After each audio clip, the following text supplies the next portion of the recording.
Welcome back to Leading Edge. I'm Jerry Anderson. Good to have you along. Boy, and a huge update this week to an ongoing COVID-related story that we have been following right here on Leading Edge for weeks and months, actually. Ohio lawmakers voting this week to override Governor Mike DeWine's veto of a bill, Senate Bill 22, a bill which limits the governor's authority to issue state health orders, not unlike those that he has issued in response to the COVID-19 pandemic in Ohio.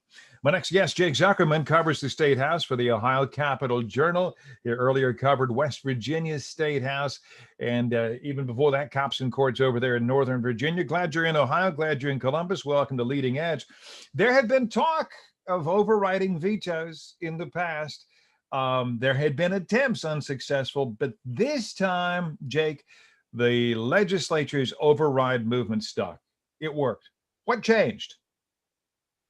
So the big action was in the House. There have been a couple of legislative attempts like this to take power from the governor in different ways, and they all generally centered on taking power from the health department and giving it to lawmakers. And none of those votes have ever chalked up to 60, the 60 you need to override the governor. So I think that there's always been some guesswork of, do they really have the support in the caucus to do this? And very noticeably yesterday, every member in the House was together in the room on the floor, which is tricky any day of the week, let alone during a pandemic where people might be out with COVID. And they put up 63 votes yesterday. So it was the first time that we really saw the supermajority coming for the ODH power. You back on March 8th, Jake Zuckerman, Ohio Capital Journal, penned an investigative piece, really good piece, chronicling what you called, I'm going to quote here, the Ohio Republicans' 10-month war on the state health department. And it is interesting. You point out, as you look at these different efforts, in some cases, one case, they fell short of votes because members on the Republican side had COVID. How's the irony there? But clearly this became very political. That's obvious. And it became very political very early. Did it not? It did. The first actual attempt through a bill to really go after this power was May 6th, and compare that to some of the first cases in Ohio right around March 7th that we learned of. And even as far back in April, there was a committee in the House that was tasked with a legislative approach to reopening, and it sort of became more of a grievance forum against the governor. But so very, very early on in the pandemic, lawmakers were voicing consternation. They were upset with the shutdowns, with the lockdowns, with public health orders in general. And from April, May onward, it's just been a steady stream of attempts to, again, try to go after this public health power as it exists in code. Going back to late spring, June, I believe it was. I think it was some 19 lawmakers, we talked about it on the show, penned a letter to the governor saying, hey, we have flattened the curve. Remember early on, folks, the case is going up. Amy Acton, health director, saying we have to flatten that curve. Well, they wrote the governor, said, hey, we've flattened the curve. Mission accomplished, is a quote from that letter, urging the governor to basically rescind his state of emergency. Jake Zuckerman, we now know that we were far from the darkest days of this pandemic back in June. And yet, am I wrong?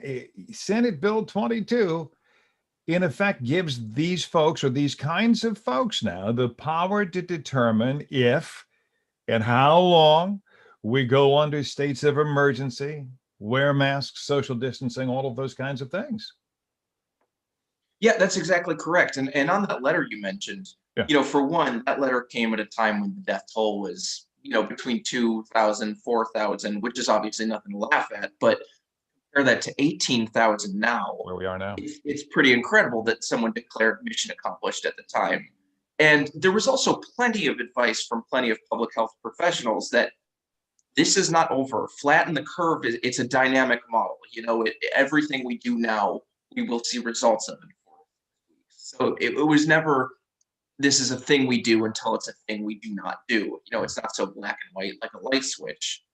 And yeah, now the lawmakers have really tremendous amounts of oversight. I mean, there are Senate Bill 22 has controls over what kind of orders the governor, how long the governor's orders can last, how quickly the legislature can step in and yank them back. It even restricts the kind of orders that the governor can issue. They can't quarantine people without a medical diagnosis, which is pretty critical, not just for COVID, but diseases like tuberculosis. It takes a specialized diagnosis.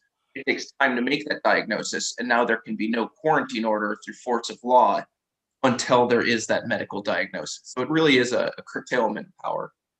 Oh yeah, no, it's a power grab, or one way or the other.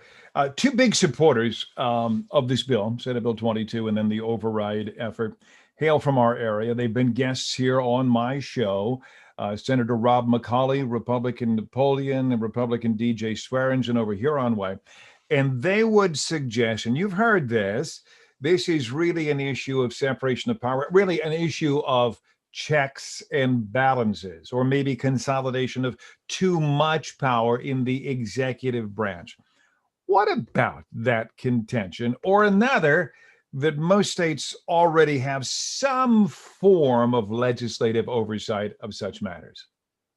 I think one interesting aspect of the checks and balances argument is the legislature has something called the LSC, the Legislative Service Commission, which, when there's a bill idea, they're a nonpartisan research group. They're available to lawmakers to research policy, research case law on an issue, essentially answer, can we do that? And in this instance, the Legislative Service Commission looked at a piece of the bill that would allow lawmakers to vote down health orders without the okay of the governor. And the LSC looked at this and essentially said, we don't think this is constitutional. It will take a court stepping in and review. It'll take judicial review of some kind, but they actually raised doubts about the constitutionality of this bill. So it really muddles this checks and balances argument when you have nonpartisan research analysts who work for lawmakers saying that this might defy checks and balances. So it just undercuts the argument. And again, a reminder, everybody, Mike DeWine and the supermajority in both the House and the Senate are all Republicans. He's got to feel like, with friends like these, who needs, I wonder if he feels like a man without a party. We're going to leave it right there. I want to thank Jake Zuckerman, State House reporter, doing a great job down there for the Ohio Capitol Journal, keeping us on the leading edge of power politics in a pandemic right here in Ohio. When I come back, the game-changing educational program that has some asking, but where are the teachers? This is Leading Edge.